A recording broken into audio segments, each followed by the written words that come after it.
بسم الله الرحمن الرحيم. السلام عليكم ورحمة الله وبركاته. halkani waa xarunta la talinta dadka iyo horumarinta shaqada walaasheedna hadlaysana waa Dr. Safiin.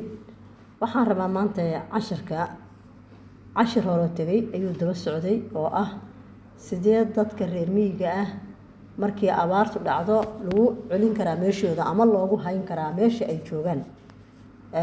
waxaan aragnaa in badan in dadku markay meesha ku baabaan oo ku baahdaan oo ku dhibaatoobaan in maaragtay ay soo qaxaan in meelaha ay hay'ado iyo ugu tagaan iyo shirkado iyo waxay ugu tagaan baawur la soo saaro ama ay magaalada si qulqulhaba ku soo galaan. taas marka waxaan rabnaa inaan ka hortagno maantay runtii cashirkaas wuxuu daba joogay maaragtay barakacayaasha iyo dhibaatada oo hore uga baxay meesha maaragtay xarunta uga dhaxbaxay marka dad ay badan ba ayaa kasoo ra'yi dhiibtay waana ra'yi loo baahan yahay.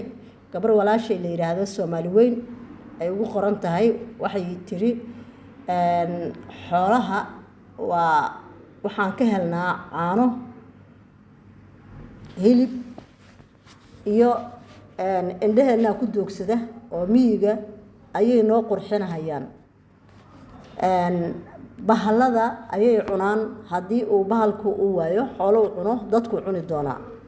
gabar kale oo walaashay la yiraahdo Kuwiin waxay tiri meesha waxaan ka helnaa miyiga waxaan ka helnaa haruur waxaan ka helnaa qudaarta sida qaraha digirta ayaan ka helnaa iyo miro fara badan. taas marka haddii laga soo kaco oo magaalada la soo galo haddii xataa ay roobku uu qabto meeshaas waxba qiimo ma yeelan haddaan dad joogin oo beerihii abuureyn oo maaragtay mirihii abuureyn oo dadkaas meeshaas marka waxba ma noqonayso. haddii aan xoolihii jooginna way baaba'ahayaan oo meesha way baaba'ahayaan xoolihii maaragtay laga heli maayo hilibkii iyo caanihii iyo khayraadkii laga heli maayo. marka walaalahayga waxay talo ku soo dhiibeen in xoolaha meeshooda lagu celsho iyo dadkaba lagu haayo wixii loo tari karo. haddaba anigana waxaan ku darahayaa walaalayaal waad mahadsantihiin. dad badan baa ka soo dhiibtay laakiin isku ra'yi bay u soo dhawaadeen ayaga dhan. anigana marka waxaan rabaa inaan ku daro meeshan waxaa jira shirkado oo markii dadkaas abaaruhu ay dhacaan wax weyn kaalin weyn ka qaata. waxaa jira hay'ado organisationyaal ama international ama maxalli oo kaalin weyn ka qaata.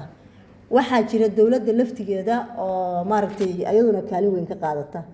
marka waxaan leeyahay qof walba oo asaguna meeshiisa ka socda oo dadkaas markii cimiladu isbedesho ama abaaruhu dhacaan ama ceelasha ama biyo la'aanta ama taageerada dadkaas ay u baahan yihiin reer miyiga qof kastoo raba inuu ka qayb qaato waxaan anigu ku darahayaa war dadkan meeshooda wax uga fiican male.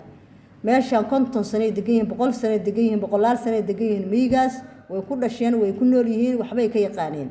haddii inta dadkan la soo qaado magaalada la keeno la soo dhoobo sidii aan sheegay dhibaatadii horeta ay ka qabsato dhaqan xumo iyo wax allaale waxay rabaan ba ay meeshaas ay ka dhacdo waxa ka fiican in meeshooda wax loogu gooyo biyaha loogu dhaasho badarka loogu gooyo xoolaha loogu siiyo. ilaahay waa qafuur raxiim ilaahay waa naxariisanayaa. abaarta dhanba haday socoto waa 3 bilood 4 bilood ay socotaa ka badan ma socotoba. rabbi waa qafuur raxiim asaga wax dhiiba gacanta weyn asaga bixiya. marka abaartaas yar oo marka 2 bilood 3 bilood 4 bilood dhacaysa waxaa la rabaa xoolaha inaan la soo dadajin dadkana la soo qaadin. xooluhu way baaba'ayaan xoolaha badarka loo geeyo. badarka waxaan ku leeyahay xooluhu iyo dadku isku si way u noolaan karaan maanta. haddii raashin loo geeyo xooluhu way noolaan hayaan. dadkana meeshooda haddii biyo iyo raashin loogu geeyo dadku meeshiisa ku noolaan hayaan. hadda lacala waxaa la rabaa in xoolaha kale meelaha kale wadamada kale oo xooluhu ka jiraan oo xooluhu ku nool yihiin dadka haddii xoolihii ka dhamaadaan reer miyiga in ayaga laftigooda reer miyigii xoolo loo gado oo la yiraahdo bax laabta meeshiini dega baraagtiini tuuladiini yarta ahayd banaankiini xeryihiini dega xoolo loo gado oo meesha xoolo badan loo gado xoolahaas ay meeshooda loo geeyo.